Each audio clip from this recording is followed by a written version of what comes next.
YouTube पर KBC news देखने के लिए पहले सब्सक्राइब बटन दबाएं और फिर बेल आइकॉन दबाएं। Facebook पर केबीसी न्यूज को देखने के लिए हमारे Facebook पेज के लाइक बटन को दबाएं। नमस्कार, सुबह के 9:21 हो चुके हैं। आप देख रहे हैं केबीसी न्यूज। मैं हूं आपके साथ मोना। स्वागत है आपका हमारे कार्यक्रम ग्राउंड जीरो में। क्या बिहार में आएगा जल प्रलय? क्या एक बार फिर डूबेगा बिहार? क्या पूर्वांचल से सीमांचल तक के लोग हैं तैयार? ये सारे सवाल सिर्फ भारत नेपाल विवाद को लेकर उठ रहे हैं। बिहार में जल प्रलय क्या आएगा, सच आपको बताएंगे और ग्राउंड जीरो से सीधी तस्वीरें भी दिखाएंगे। लेकिन सबसे पहले हम आपको ताज़ा आंकड़े बता देते हैं। पूरी दुनिया में 99,06,585 लोग संक्रमित हो चुके हैं, जबकि 4,96,915 लोगों की मौत पूरी दुनिया में कोरोना के कारण हो चुकी है।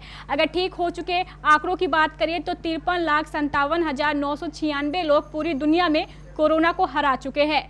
देश की बात कर लेंगे, बड़े आंकड़े जो है वो सामने निकल कर आ रहे हैं। 5 लाख का जो आंकड़ा है उसे पार कर गया है देश। 5,09,447 कोरोना पॉजिटिव हमारे देश भारत में हो चुके हैं, जबकि 15,689 लोगों की मौत भी पूरे भारत में कोरोना के कारण हो चुकी है। 2,95,917 लोग ठीक हो चुके हैं, जबकि 1,97,785 लोग अभी भी कोरोना से जंग लड़ रहे हैं। बिहार की बात करेंगे, बिहार में भी लगातार जो आंकड़े हैं बढ़ते जा रहे हैं। 8,678 लोग पूरे बिहार में कोरोना संक्रमित हो चुके हैं, जबकि 56 की मौत पूरे बिहार में कोरोना के कारण हो चुकी है। 6,669 लोग ठीक हो चुके हैं, जबकि 1,953 लोग अभी भी कोरोना से जंग लड़ रहे हैं। कल भी कटिहार जिले में 9 और नए कोरोना पॉजिटिव मिले, जिसके बाद जो संक्रमितों की संख्या है वो बढ़ चुकी है। 284 संक्रमित हो चुके हैं, 3 की मौत हो चुकी है। 235 लोग ठीक हो चुके हैं, जबकि 47 लोग अभी भी कोरोना से जंग जीतने की कोशिश में लगे हुए हैं। ताज़ा आंकड़े चौंकाने वाले हैं। 5 लाख का जो आंकड़ा है उसे पार कर चुका है भारत। 5,09,000 के पार जो संक्रमितों की संख्या है वो चली गई है, और ऊपर से जल प्रलय का खतरा बिहार पर मंडरा रहा है। इसकी एकमात्र वजह है भारत नेपाल सीमा विवाद। इस विवाद का असर सबसे अधिक बिहार पर पड़ने वाला है। भारत नेपाल बॉर्डर पर तनाव की स्थिति है, जिसके कारण गंडक बैराज के 18 फाटकों की मरम्मती का कार्य नहीं हुआ है। देखिए हमारी एक खास रिपोर्ट। बाढ़ की विभीषिका झेलना शायद पूर्वांचल और सीमांचल क्षेत्र के लोगों के लिए नियति सी बन गई है। हर साल बाढ़ के कारण हजारों एकड़ में लगी फसल तबाह होती है और जान माल का भी नुकसान होता है। इस बार भी कुछ ऐसे ही संकेत मिल रहे हैं, क्योंकि महाराजगंज में अवस्थित वाल्मीकि बराज के 18 फाटक बिहार की सीमा में है, जिसके मरम्मती का कार्य पूर्ण कर लिया गया है। लेकिन इस वर्ष नेपाल से अच्छे संबंध नहीं होने के कारण नेपाल की तरफ पड़ने वाले 18 फाटकों की मरम्मती का कार्य अभी भी अधर में लटका है, जिसके कारण पूर्वांचल क्षेत्र के लोग जल प्रलय की संभावना व्यक्त कर रहे हैं। पूर्व में भी बाढ़ से पहले बिहार सरकार के अधिकारी इस बराज के देखरेख करने वाले लोगों के साथ सामंजस्य स्थापित कर इसकी मरम्मती का कार्य किया करते थे। लेकिन इस बार नेपाल सरकार से अनबन होने के कारण वो कार्य करने से रोक रहे हैं। लेकिन बिहार सरकार कोशिश में है कि कैसे भी करके जनता को हर संभव इंतजाम उपलब्ध कराया जाए, ताकि बाढ़ से प्रभावित क्षेत्र में जान माल का नुकसान कम से कम हो।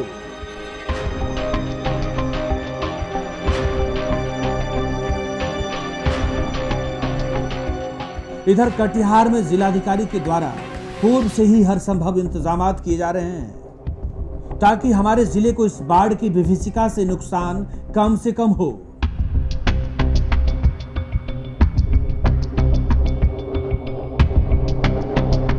फिलहाल ये तो आने वाले वक्त में ही साफ हो पाएगा कि इन इंतजार का कितना लाभ होता है, क्योंकि मौसम विभाग ने अलर्ट जारी करते हुए आगामी 29 तारीख तक पूर्वांचल और सीमांचल क्षेत्र में भारी वर्षा की आशंका जताई है। ऐसे में आम लोगों को भी प्रशासन द्वारा बताए गए नियमों का पालन करना होगा, तभी हम इस आपदा से निपटने में कामयाब हो सकेंगे? रवि झा के साथ ब्यूरो रिपोर्ट, केबीसी न्यूज।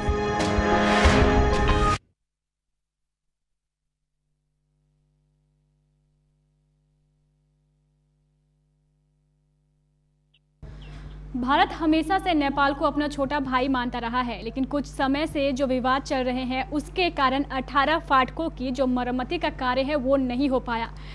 36 फाटकों में से 18 फाटक जो बिहार की सीमा में है उसे तो ठीक मरम्मती का कार्य कर लिया गया है, लेकिन जो 18 फाटक नेपाल की सीमा में है उसकी मरम्मती का कार्य नहीं किया गया है। हमारे साथ फोन लाइन पर जुड़ चुके हैं हमारे संवाददाता रवि झा। रवि, हमेशा से भारत और नेपाल के जो रिश्ते रहे हैं वो अच्छे रहे हैं, दोस्ताना रहे हैं, लेकिन ये तनाव की जो स्थिति है वो अब बिहार के लोगों के लिए बड़ी मुसीबत बनने वाली है, क्योंकि बिहार के जल संसाधन मंत्री संजय कुमार झा ने भी इसके संकेत दे दिए हैं।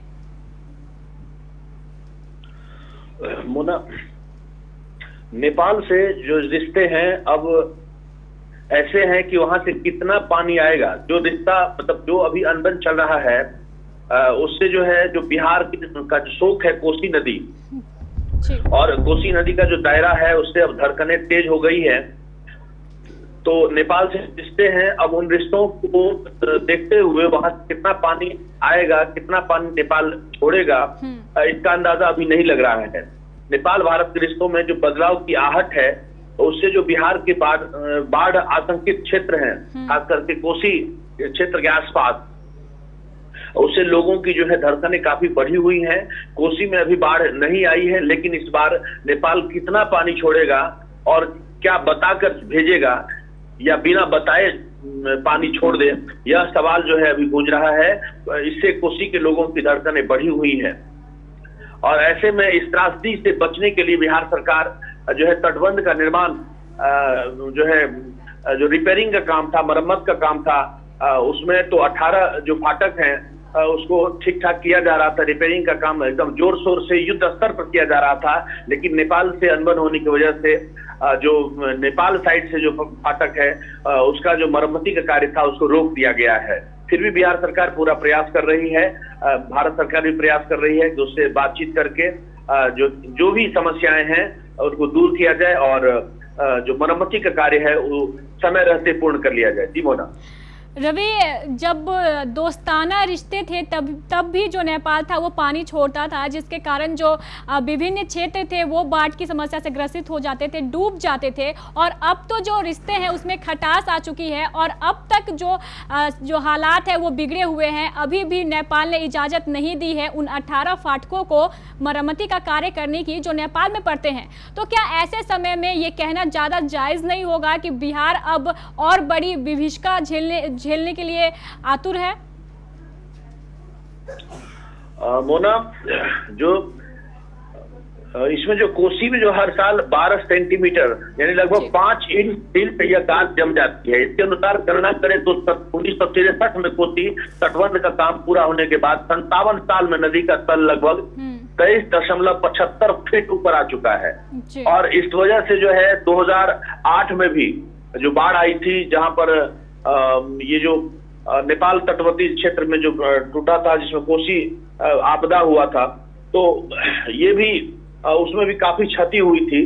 तो समय रहते इसको जो है प्रयास किया जा रहा है, जो तल्ख है, जो आपस में अनबन है, उसको दूर कर दिया जाएगा। जी रवि, बहुत बहुत शुक्रिया जानकारी देने के लिए। और हम भी यही उम्मीद करते हैं कि समय रहते ये जो तनाव है उसे दूर कर लिया जाए और गंडक बैराज के जिन 18 फाटकों की मरम्मती का कार्य अभी तक नहीं हो पाया है उसकी जल्द से जल्द मरम्मती का कार्य किया जाए, क्योंकि ये बेहद गंभीर समस्या है। जब से बिहार के जल संसाधन मंत्री संजय कुमार झा ने इस ओर इशारा किया है कि बिहार इस बार बड़ी समस्या से ग्रसित होगा, बिहार में जल प्रलय आ सकता है। ऐसे तो यूं ही बिहार हमेशा से बाढ़ प्रभावित इलाका रहा है, बाढ़ आती है और तबाही मचा के जाती है, लेकिन इस बार जो खतरा है वो पहले से बहुत ज़्यादा अधिक हो गया है, क्योंकि लगातार जो तनाव है वो स्थिति बनी हुई है। नेपाल 18 फाटक जो है उनकी मरम्मती की इजाज़त नहीं दे रहे हैं, जिसके बाद से जो बिहार में जल प्रलय का खतरा है वो बना हुआ है।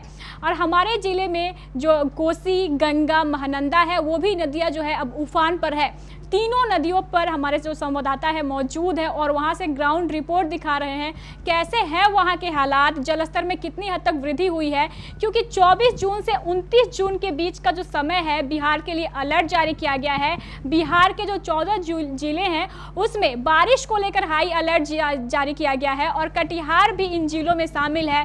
कटिहार में भी हाई अलर्ट जारी किया गया है, जिसके बाद से जो ये तीनों नदियां हैं वो भी उफान मार रही है। हमारे सभी संवाददाता ग्राउंड जीरो पे मौजूद है जो हमें ताजा तस्वीरें दिखा रहे हैं। सबसे पहले हम आपको कोसी लिए चलते हैं जहां का जायजा लेने पहुंचे हैं हमारे संवाददाता गुड्डू शेख।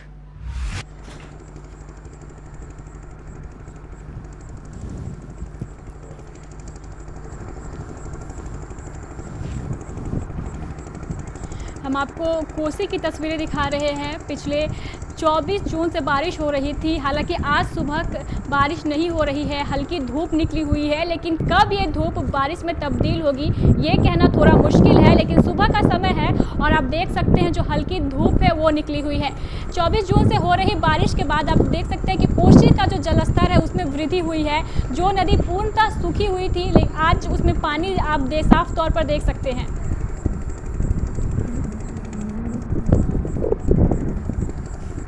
कोसी गंगा महानंदा हर वर्ष ये बाढ़ का कारण बनती है और नदियां जो होती हैं वो उफान पर होती है और अभी से जो जलस्तर है वो बढ़ने लगा है। हमारे संवाददाता गुड्डू शेख हमारे साथ जुड़ चुके हैं सीधे कोसी से। कोसी महानंदा और गंगा में लगातार जो जल स्तर की वृद्धि हो रही है इससे आम लोग काफ़ी परेशान हैं। हालांकि इस बार जो भारत और नेपाल के बीच विवाद चल रहा है, जो इस बार फाटक की मरम्मती नहीं हुई है, इससे भी लोग काफ़ी चिंतित दिखाई पड़ रहे हैं। अभी जिस तरह से लगातार बिहार के कई जिलों में वर्षा हो रही है, कटिहार में भी वर्षा हो रही थी, लेकिन आज थोड़ा मौसम फ्रेश है, आज अभी सुबह खिला हुआ है, तो ऐसे में वर्षा तो आज नहीं हो रही है। लेकिन जिस तरह लगातार वर्षा होने के कारण जो भी नदी होती है उसका जलस्तर स्वाभाविक है कि वो बढ़ जाता है। तो ऐसे में कटिहार का ये कोसी नदी है, आप इसमें भी लगातार जो जलस्तर है उसमें वृद्धि हो रही है। कोसी नदी का तो स्थिति बहुत दयनीय है, लगातार पानी बढ़ रही है, जिसकी वजह से आम किसानों को दिक्कत हो सकती है। क्योंकि हम लोग मकई लगाए हुए हैं, मकई में यदि पानी रुक जाएगा तो हम लोग को काफ़ी तक नुकसान होगी। हम लोग किसान आदमी हैं। पानी तो हर साल कोसी में आता है जी, नया तो कुछ है नहीं जी, लेकिन अब की बार कुछ पहले ही पानी आया और समय से पहले आ गया है पानी। और जो है जिस तरह से पानी लगातार बढ़ रही है काफ़ी तेज़ी से, कि हमें लगता है कि 2-3 दिन में पानी सूखा जगह भी आ सकती है पानी और बांध में भी सड़ने की आशंका है। क्या लगता है ये भारत नेपाल विवाद में भी एक विवाद चल रहा, आप लोग पता होगा। देखिए, भारत और नेपाल का रिश्ता तो टूट रहा है सदियों से, लेकिन इस बार चीन के बहाव में नेपाल ज़्यादा हद तक पहुंच गया है और जिस तरह से फाटक की मरम्मत नहीं हो पाई है, हमें लगता है कि दृश्य बिहार की और भयानक होगी। तो सुना कई ऐसे लोग हैं, इनका कहना है कि जो खेती किए हैं अगर उसमें अगर पानी अगर चली जाएगी तो उसका खेती नुकसान हो जाएगा। हर साल जो जिस समय बारिश या बाढ़ का पानी आता था, इस बार उससे पहले ही पानी आ चुका। बहुत बहुत शुक्रिया गुरु जानकारी देने के लिए। तो कोसी से हम आपको सीधी तस्वीरें दिखा रहे थे। जो लोग हैं वो भी पूरी तरह परेशान नजर आ रहे हैं। किसानों को भी उनकी फसल बर्बाद होने का डर जो है सताने लगा है। समय से पूर्व ही कोसी नदी में जलस्तर बढ़ने के जो बढ़त है वो हो रही है। बारिश के कारण ये आलम है। एक तो नेपाल से 18 फाटकों की जो मरम्मती नहीं हुई है उसको लेकर बिहार पहले से चिंतित है और अब जो लगातार 24 जून से 29 जून के बीच जो अलर्ट जारी किया गया है उसके बाद लगातार जो बारिश है वो हो रही है।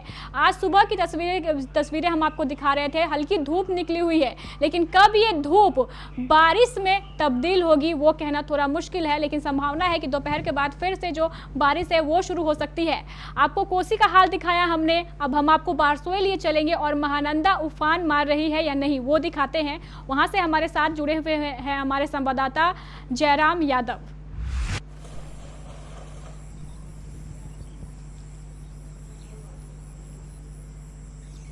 हम आपको महानंदा की तस्वीरें दिखा रहे हैं। महानंदा नदी है, आप देख सकते हैं महानंदा में जलस्तर का जो स्तर है वो कम है। अभी महानंदा अपने न्यूनतम जो जलस्तर है उस पर है। अब बारिश के बाद भी जो जल है वो अभी ऊपर नहीं हुआ है, यानी अभी जो बारसोई के हालात है वो ठीक है। हमारे साथ फोन लाइन पर जुड़ चुके हैं हमारे संवाददाता जयराम यादव। जयराम, महानंदा की तस्वीरें देख रहे हैं, जो जलस्तर है वो कम है, तो इसका मतलब ये है कि अभी महानंदा अपने विकराल अवतार में नहीं आई है। कब तक संभावना है कि महानंदा उफान मारने के लिए तैयार हो जाएगी? जी मोना, आपको बता दें कि देखिए जो है लगातार बारिश है, बारिश के पानी से ही जो है महानंदा लगभग 2-3 दिनों में जो है बारसोई में भी उफान मार सकती है। जी, अगर बात करेंगे तटबंधों की रखरखाव की, कटाव रोधी कार्य क्या, तो ये सब जो कार्य है वो कितने स्तर पर चल रहे हैं ताकि जो बाढ़ आए, क्योंकि हर बार महानंदा तांडव मचाती है, बहुत से ऐसे गांव है जिसे निगल जाती है, तो सभी गांवों को सुरक्षित रखा जाए, इसको लेकर जो कार्य है वो कितने चरम पर चल रहे हैं? कार्य मोना प्रशासनिक तौर पर जो है तटबंधों का जो है कार्य कराया जा रहा है, लेकिन कुछ जो है धीमी गति से ही कार्य हो रही है। लेकिन प्रशासन का कहना है कि जो है हम पूरी तरह से जो है चुस्त दुरुस्त हैं, बाढ़ आने पर जो हम लोग उसका सामना कर सके। जी, बहुत बहुत शुक्रिया जयराम जानकारी देने के लिए। तो महानंदा की तस्वीरें हम आपको दिखा रहे थे। बारिश के बाद जो महानंदा का जलस्तर है वो थोड़ा बढ़ा है और समय है कि अब ज़्यादा जब ये बढ़े, विकराल रूप धारण करे, उससे पहले जो मरम्मती का कार्य हो, जो तटबंध है उसे अच्छी तरीके से उस पर कार्य किया जाए ताकि जब बांध टूटने के जो आसार हो वो कम हो सके, क्योंकि लगातार महानंदा तांडव मचाती है, हर वर्ष लगभग बाढ़ आती है, जिसके कारण जो निचले स्तर में बने हुए जो गांव होते हैं वो डूब जाते हैं। गंगा का भी हाल दिखाते हैं हम आपको और सीधे मनिहारी लिए चलते हैं जहां पर मौजूद है हमारे संवाददाता मिट्ठू।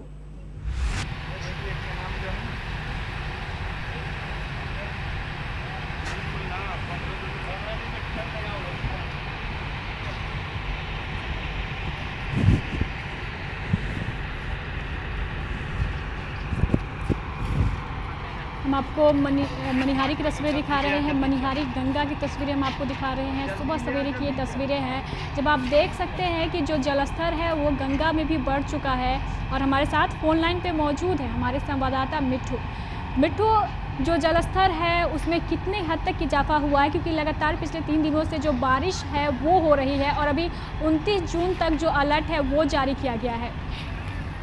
जी मोना, मैं आपको बता देना चाहता हूँ, ये मनिहारी में जो बाढ़ की बढ़ोतरी हो रही है बरसात के कारण या जो भी हो, लेकिन मनिहारी गंगा में जो है पानी का जल स्तर काफी बढ़ोतरी हो रही है। इस जल कटाव की बात करेंगे, कटाव रोधी कार्य जो मनिहारी गंगा पर चल रहे थे, गांधीनगर में कटाव रोधी कार्य हो रहा था और 2 दिन पहले इस पर हमने एक खबर का प्रसारण किया था कि धीमी गति से जो कटाव रोधी कार्य था वो हो रहा था। अगर हम आज की स्थिति की बात करें तो कटाव रोधी कार्य की जो प्रगति है वो कितनी हद तक है? क्या इस कार्य को पूर्णतः अंजाम दे दिया गया है? जी नहीं, जहाँ तक कटाव निरोधक कार्य की बात है मोना जी, बॉर्डर पिचिंग का काम हो चुका है वहाँ पे, लेकिन उसके ऊपर भी जो है जलस्तर का दस्तक दे चुका है और उसके जो है लापरवाही है संवेदक का। जी, बहुत बहुत शुक्रिया मिट्ठू जानकारी देने के लिए। तो मनिहारी गंगा की तस्वीरें दिखा रहे हैं हम आपको और जो नदी का जलस्तर है वो बढ़ रहा है धीरे धीरे, लगातार बारिश हो रही है जिसके बाद से जो जलस्तर है वो बढ़ने लगा है। महानंदा, कोसी और गंगा तीनों जो नदियां हैं वो उफान पर हैं और ये इसलिए है क्योंकि बिहार के 14 जिलों को भारी बारिश के लिए हाई अलर्ट पर रखा गया है और बारिश हो भी रही है। आज सुबह की बात कर रहे हैं हम, ताज़ा तस्वीरें जो दिखा रहे हैं, हल्की धूप निकली हुई है और बारिश नहीं हो रही है, पर ये थोड़ी देर की ही मेहमान है जो धूप है, क्योंकि थोड़े दोपहर का जो समय है वो बारिश का समय होगा और बारिश होगी ऐसी संभावनाएं जताई जा रही है। और जो तीनों नदियां हैं वहाँ से हमने आपको सीधी तस्वीरें दिखाई और कुछ ऐसे जो इलाके हैं वहाँ पे जो बाढ़ की स्थिति है वो जो स्थिति है वो बनी हुई है और जो पानी है वो गाँव में घुस चुका है। हम बात कर रहे हैं बलरामपुर प्रखंड के गांव की। चलिए हम आपको बलरामपुर लिए चलते हैं और दिखाते हैं वहां पर जो पानी है वो गांव में आ चुका है।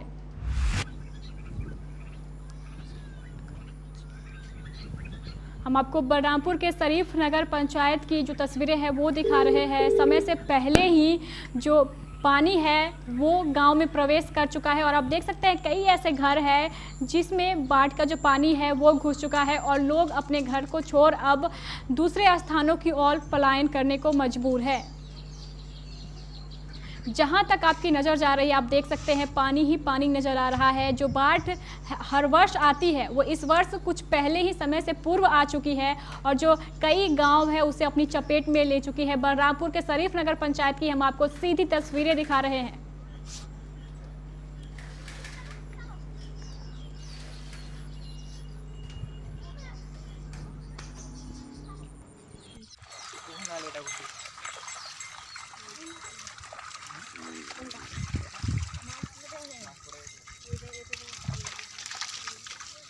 हम आपको बलरामपुर के शरीफ नगर पंचायत से सीधी तस्वीरें दिखा रहे हैं। हमारे संवाददाता मौजूद है और आप देख सकते हैं जो पानी है हिलोरे मार रही है और 24 जून से जो बारिश हो रही है उसी का जो ये अंजाम है वो देखने को मिल रहा है। समय से पूर्व कई ऐसे जो गांव है उसमें पानी घुस चुका है। बाढ़ का पानी से जो ग्रामीण है वो परेशान है, उन्हें अपने घरों को छोड़कर ऊंचे स्थान पर जाना पड़ रहा है। हम आपको बता दें कि शरीफ नगर जो पंचायत है, जो गाँव है, वो निचले स्थान में बसा हुआ है और जो पानी है वो इस गांव को अब तहस नहस कर रही है।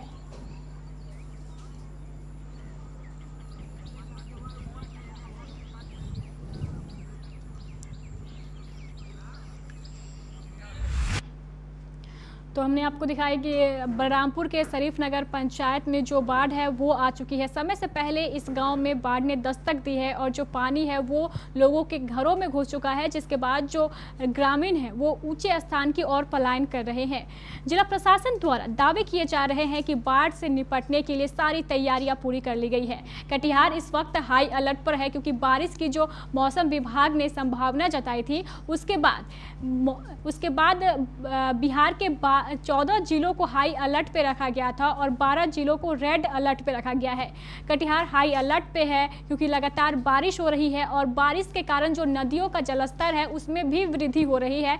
और हमने आपको अभी बलरामपुर शरीफ नगर की तस्वीर दिखाई थी जहां पर आपने साफ तौर पर देखा जो बाढ़ का पानी है वो अब धीरे धीरे आगे बढ़ता जा रहा है। जिलाधिकारी द्वारा यह दावा किया गया है कि बाढ़ से पूर्व ही सारी तैयारियों को अंजाम दिया जा चुका है। जो अधिकारी है वो लगातार हर क्षेत्र में मॉनिटरिंग कर रहे हैं। कटाव रोधी कार्य जो है वो उच्च स्तर पर चल रहा है। नावों की व्यवस्था की गई है और आपदा के समय में जिन सामानों की आवश्यकता पड़ेगी उनको लेकर भी जिलाधिकारी बेहद गंभीर है। उनका क्या कहना है इस विषय पर हम आपको वो सुनाते हैं। ने अग्रिम तैयारियां की हुई हैं और हम लोगों को ये अंदाज़ था। हम लोग अब तक 3 district level task force meeting कर चुके हैं। टेंडर सारा प्रक्रिया हम लोगों ने कंप्लीट कर ली है। सामग्रियां जो भी राहत सामग्रियां हैं वो यहाँ पे हम लोगों के पास उपलब्ध रहेंगी। और पिछली बार हम लोगों ने जो नावों की संख्या हम लोगों के पास में जो थी उसमें भी 1.5 गुना हम लोगों ने इजाफा कर लिया है। प्राइवेट नाव चिन्हित की हैं, उनसे इकरारनामा करा रहे हैं। नाविकों का भुगतान हम लोगों ने timely first week of June में करा दिया है जितना भी पेंडिंग था। और समय रहते हम लोगों के पास में नाव की पर्याप्त व्यवस्था हो जाएगी, ऐसा हम लोग टारगेट कर रहे हैं। इसके अलावा नर्मदा का पुल जो कदवा में था उसका अप्रोच रोड का काम भी शुरू हो गया है। शिवगंज का पुल चूँकि अक्टूबर तक उसका कंप्लीशन था तो वो अभी हम लोगों की प्रायोरिटी किस तरह हम लोग उसको जल्दी करा लें। और कुछ जगह पे हम लोगों ने डिसेंट्रलाइज स्टोरेज की भी व्यवस्था की है ताकि जैसे कदवा में बलिया बेलौन है ताकि लोगों को बहुत ज़्यादा राशन के लिए ट्रैवल ना करना पड़े और वो सहजता से लोगों को उपलब्ध हो सके। इस तरह हम लोग तैयारी कुछ कर रहे हैं और हम लोग तैयार हैं। बाढ़ जब हम लोगों ने कोविड का जिस तरह से देखा है तो हम लोग बाढ़ को भी फेस करने को तैयार हैं और उम्मीद करते हैं प्रॉब्लम नहीं होने देंगे किसी को। तो देखा अपने जिलाधिकारी कंवल तनुज का कहना है कि बाढ़ से भी निपटने के लिए पूरा जिला तैयार है। जिस तरह हमने कोविड से के हालात को संभाले हुए हैं उसी तरह हम बाढ़ को भी देख लेंगे और जब बाढ़ आएगी तो तैयारियां कैसी होगी वो तो देखने वाली बात होगी। जिला प्रशासन के द्वारा किए जा रहे जो दावे हैं कितने हद तक सही साबित होंगे। सारी पुल पुलियों का जो मरम्मती का कार्य है वो चल रहा है और जो नाविक है उन्हें भी उनका भुगतान कर दिया गया है ताकि समय पर जो नाविक हैं वो भी उपलब्ध रह सके, ताकि जो बाढ़ में फंसे लोग हैं उनकी जान की हिफाजत हो सके। जिला प्रशासन द्वारा तो तैयारियां जोरों पर है और अब इन सारी तैयारियों का जो नतीजा होगा वो देखने को मिलेगा तब जब बाढ़ आएगी। तब पता चलेगा कि जिला प्रशासन द्वारा जो दावे किए जा रहे हैं कितने हद तक सही है। और अब जो बिहार के सामने जो समस्या उत्पन्न हुई है वो सबसे बड़ी यही है कि ये जल जो प्रलय है हर वर्ष बिहार के लोगों को परेशान करती है। ऊपर से इस बार तो खतरा बड़ा है क्योंकि नेपाल और भारत के बीच में जो विवाद चल रहा है उसके कारण जो 18 नेपाल की ओर पड़ने वाले जो फाटक है उसकी मरम्मती का कार्य नहीं हुआ है। ये एक बेहद गंभीर समस्या है। जब भारत के जो अधिकारी हैं वो नेपाल की सीमा में प्रवेश कर रहे थे उन 18 फाटकों की मरम्मती करने के लिए, तब नेपाल ने अधिकारियों को रोक दिया, सामग्री ले जाने की इजाज़त नहीं दी, जिसके बाद जो 18 फाटक है नेपाल के वो उनकी मरम्मती का कार्य नहीं हो पाया। जबकि भारत की सीमा में जो 18 फाटक पड़ते हैं उनकी मरम्मती का कार्य हो चुका है। इस मरम्मती कार्य का जायजा लेने के लिए बिहार के मुख्यमंत्री नीतीश कुमार भी वहां पहुंचे थे और सारी स्थिति का जायजा लिया, क्योंकि बिहार के जल संसाधन मंत्री संजय कुमार झा द्वारा प्रेस कॉन्फ्रेंस में इस बात को कहा गया था कि हो सकता है इस बार बिहार जल प्रलय की समस्या से ग्रसित हो। ये संभावनाएं सिर्फ इसलिए व्यक्त की जा रही है कि एक समय में जो सबसे अच्छा दोस्त रहा भारत का, वो इस समय उसके साथ तनाव की स्थिति जो उत्पन्न हुई है उसके कारण ये सारी संभावनाएं जो हैं वो व्यक्त की जा रही हैं। और लगातार जो अधिकारी है इस मसले को सुलझाने की कोशिश कर रहे हैं।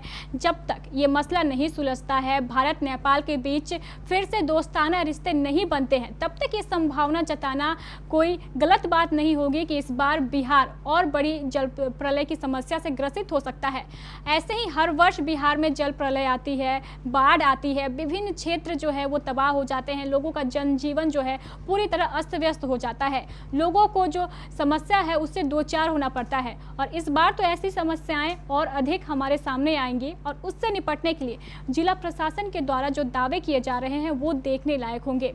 हम लगातार इस स्थिति पर आपको जानकारी देते रहेंगे, हर महत्वपूर्ण जानकारी हम आप तक साझा करते रहेंगे ताकि आप भी सतर्क रह सके और बाढ़ की जो हाई अलर्ट है उसको लेकर भी आप सतर्क रहें और अपने घरों में बने रहें। अब के लिए मुझे दीजिए इजाज़त। नमस्कार।